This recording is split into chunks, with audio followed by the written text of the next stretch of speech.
Mega Man 11 released on October 2nd, 2018. Finally got through the game and just wanted to do a quick review on it. Something new for this channel. But hopefully you guys enjoy it, and hopefully this leads you to play other games outside of your normal wheelhouse.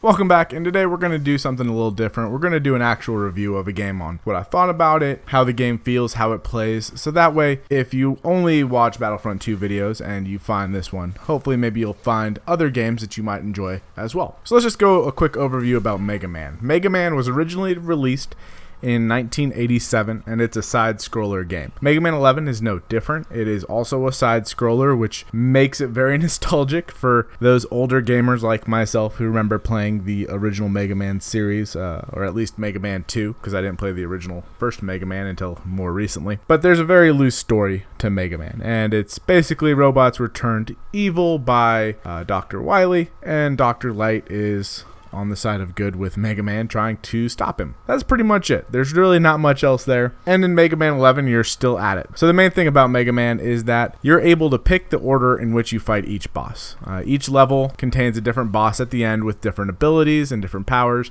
And as you defeat the bosses, you gain their powers and abilities. And then starting in like Mega Man 2, you started getting a dog that would help you out, a dog robot that would either give you a jet or a launching platform or something like that. So that's in this game as well. Starting in Mega Man 3, had the charge up ability. That's in here also, where you're able to charge up your main blaster. And this game also introduces the dual gear system. So you have two options, and they're both on the same style cooldown. The first one is to increase the amount of damage or force that your weapon packs, and that is used by the L1 button, unless you change it. I think it's L1. Or you can slow down time and get like a speed force, and that's your R1 button. This double gear system comes in handy very frequently throughout the game. I found that I primarily used the slowdown or speed increase mechanism a lot more than I used the increased damage. So the speed increase or slowdown system, it allows you to better perfect your jumps to make sure you don't land on so many spikes. It allows you to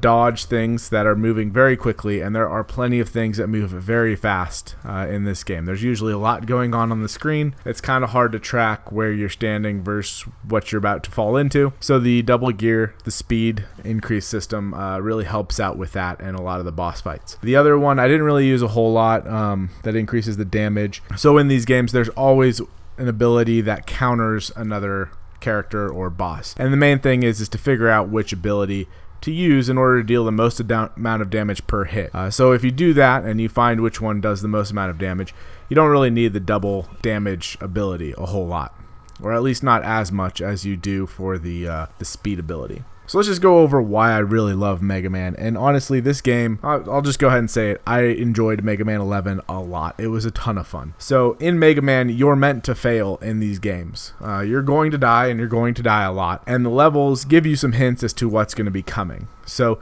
you'll get little hints here and there. On the Fire Torch Man level, there's like smoke that comes up when you're going to have to run through from a wall of fire. And so it kind of lets you know, it leads you into it also. So the first wall of fire is rather short. You don't need the speed boost in order to beat that one. It will take some trial and error if you don't use the speed boost, since you'll need to remember when you're supposed to slide and when you'll be able to run straight by, but it's not required. The second one gets a little bit longer, and you're probably going to need the speed boost in that one. I don't think you do. I think I beat it once without having to use the speed boost, but the third one you're definitely going to need it. And it goes the same with pretty much everything in the Mega Man series. It's going to make things easy so that you understand them, and then it's going to be medium so that you can kind of build up to it, and then you're going to face a hard version of that exact same thing. So when you fail, you will get frustrated. That's just the way Mega Man goes. And the good part about it is the levels are fast, so you can play one level, beat it, take a break, and do it again, or you can play it all the way straight through. It shouldn't take you too long. I think each level is like 10 minutes if you speed run it, maybe faster. I didn't do a speed run yet. I kind of want to, just on the easiest setting, just to see how long they do last if you just speed run them. But so the levels are pretty quick, so it does make it very friendly to family environments, or if you have kids that are looking into gaming, this is a great one to get them into, because it is mostly about jumping and timing. And then it's also very quick on the levels, so that way they're not long play sessions for the young ones, or for us older gamers. We don't have as much free time as we'd like, and real life commitments can take you away. So it's a good one to play, if you're just trying to hop on and get a little bit of relaxation on before going into work or something like that. So that's always nice. It also adds for the replay value, since you're not playing it all in one session and the games are quick. You can replay the game multiple times, play it different ways, play it on different difficulties, and play different boss orders, which changes the way that you'll play in general. So it's really nice. Each level offers something a little bit different, so there's a lot of replay here as well for the Mega Man series. Overall, when it comes to fun and enjoyment, there's only one level, one boss that I really did not enjoy in my first playthrough, and that was Bounce Man. Some of you might have caught that on the stream. I've played it through twice now. Bounce Man on the first one was super frustrating because I didn't understand that you needed to hold the X button or the jump button in order to bounce high. I thought you had to hit it perfectly when you landed, and that was just super frustrating. So overall, out of the 8 levels or 8 bosses before you get to Wily's Castle, that's the only one that I really did not enjoy. The rest of the levels I actually enjoyed quite a bit. They were frustrating, they were difficult and challenging at times. Toxic Man, I think it was, or Acid Man, I think has all the spikes. I'm trying to remember if that was Acid Man or another one. But there's one level that's just so many spikes all the time, and I fell on so many of them. That was frustrating, but it's also, that's what Mega Man is, so I'm kind of used to that. And it does feel familiar. It feels like a Mega Man 2, Mega Man 3, Mega Man 4, which I loved growing up, and I still own on the original NES. And it has some of the same bad guys or same mobs that you ran into in those games. So there's a lot of familiarity there and a lot of nostalgia as well. It brought me down memory lane quite a bit. And I really do love the Mega Man series and side-scrollers in general. This Mega Man 11 kind of brings back why I love side-scrollers so much. I'm probably going to be playing a few more side-scrollers in my free time. Now, not all games are perfect, and this game does have a few flaws. So, a lot of things, like on Bounce Man, were not very self-explanatory. It took a lot of trial and error to figure out, which is fine, but it can also be frustrating if you're not able to pick it up or you're not the brightest crayon in the box. And there are times where I felt really stupid for not figuring it out sooner, but there are a few things that are not self-explanatory that really should be. Bounce Man is also a level in the game. It's like the Kashyyyk of Mega Man 11. Out of everything, there's one thing I really didn't enjoy, and so it stands out the most. I really don't enjoy Kashyyyk on Battlefront.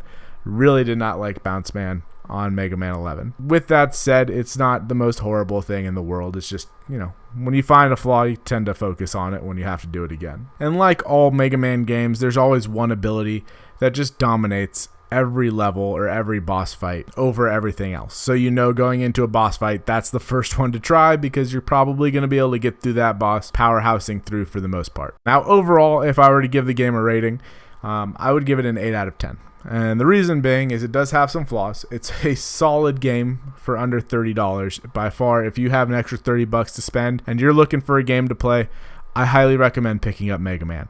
Or if you're not going to pick up Mega Man 11, at least pick up the Mega Man Legacy games because they're pretty much the same style play. It doesn't look as good, of course, but it does have basically the same style play. But for an under $30 game, it's fantastic. And I guarantee I'll be playing Mega Man 11 off and on for years, if not longer. I mean, I might be playing this game till I die off and on. I still go back and play Mega Man 2, and that came out in '88. So who knows? This game might be one of those where I just keep playing it over and over, and it's a really solid game to check out. So if you have $30, make sure to check it out, or rent it at least, because you should be able to play it through within 1 day rental if you focus on it. So give it a shot. Let me know if you've played Mega Man or Mega Man 11. Let me know in the comments down below what was your favorite boss, what was your least favorite boss. And as always, if you've made it this far, make sure to hit that like, subscribe, comment, because again, commenting makes videos found a lot easier. I hope you guys have a wonderful day.